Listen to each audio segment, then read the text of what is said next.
sûr. Merci de réserver vos premières paroles à nos antennes, puisque vous revenez d'un voyage express en Algérie. Le but était de relancer la coopération judiciaire, quasi interrompue depuis 2 ans, évoquer le sujet des biens mal acquis et bien sûr la situation de notre compatriote Christophe Glaise. Qu'avez-vous obtenu, Gérald Darmanin, des autorités algériennes et du président Tebboune que vous avez longuement rencontré hier? D'abord, la reprise de notre coopération judiciaire. À la demande du président de la République française, je me suis rendu en effet en Algérie pour des moments très importants. D'abord, je pense évidemment à Christophe Glaise, à sa maman, à sa libération prochaine, nous l'espérons toutes et tous. Vous avez des gages rassurants en la matière? Je pense que ce n'est pas sur un plateau de télévision qu'on peut le faire, mais en tout cas, je peux dire que nous avons été très rassurés par la façon dont Christophe Glaise d'ailleurs est traité. Et puis, bien sûr, nous avons rappelé qu'il faut rendre Christophe Glaise non pas à la France, mais à sa mère. Et je pense que le président Tebboune il sera sensible. En tout cas, nous lui faisons confiance. Je lui fais confiance pour cela. Vous ne dites pas à la France, mais c'est un compatriote français. Oui, bien sûr, mais je pense que c'est avant tout une mère de famille qui est particulièrement blessée, touchée, qui a pu rencontrer le ministre de la Justice algérienne, qui a pu visiter son fils à plusieurs reprises.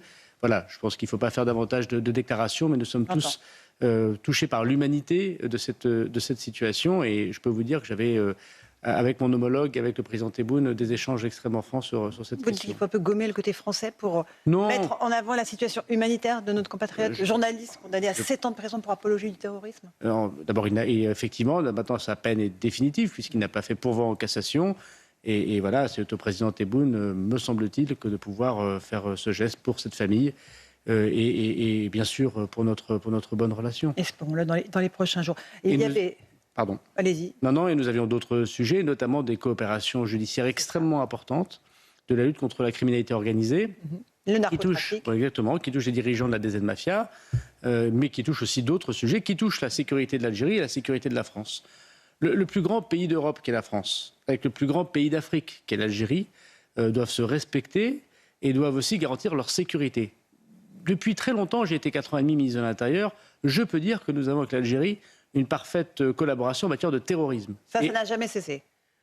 Il y a sans doute eu ces derniers mois des difficultés. Mais je peux assurer que si nous avons par exemple organisé les Jeux Olympiques d'été avec une grande efficacité, c'est parce que de grands pays étrangers, de grands services étrangers performants, comme l'Algérie, nous ont aidés à nous renseigner, à interpeller, à prévenir des attentats. Et c'est vrai parce que l'Algérie a avec la France un combat contre l'islamisme radical, contre le terrorisme islamiste qu'il a touché en sa chair. Vous savez qu'il y a eu des dizaines de milliers de morts, bien plus d'ailleurs, du terrorisme islamiste en Algérie. La décennie noire, vous parlez. Exactement. De 200 000 morts. Et nous remercions l'Algérie de son combat continuel contre le terrorisme islamiste. Qui d'ailleurs se répand dans tout le continent africain. Exactement, en Europe, dans le continent africain. Et l'Algérie est un partenaire essentiel. Quand on est ministre de l'Intérieur, on doit travailler avec l'Algérie, c'est le cas de la DGSI, c'est le cas de la DGSE. Nous devons avoir ce même partenariat, c'est ce que j'ai dit au président Tebboune, c'est ce que j'ai dit à mon homologue, dans la lutte contre la criminalité organisée, qui est elle aussi une menace de sécurité intérieure extrêmement forte, qui touche la France et qui touche l'Algérie.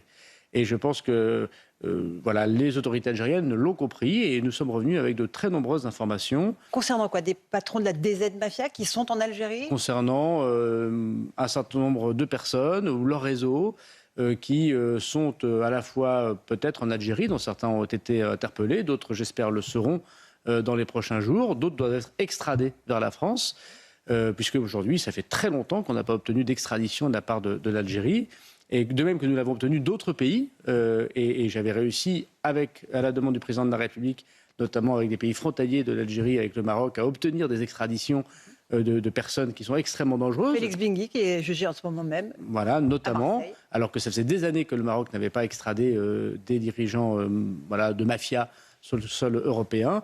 Nous devons obtenir la même chose de nos amis algériens. Pour ça, on doit leur parler avec respect, avec confiance. Avec respect et confiance, est-ce que ce respect est mutuel? Est-ce que vous pensez que l'Algérie respecte la France, Gérald Darmanin? Je pense que nous devons tous les deux progresser dans le respect de nos deux peuples et de nos deux gouvernements. On a des désaccords avec l'Algérie.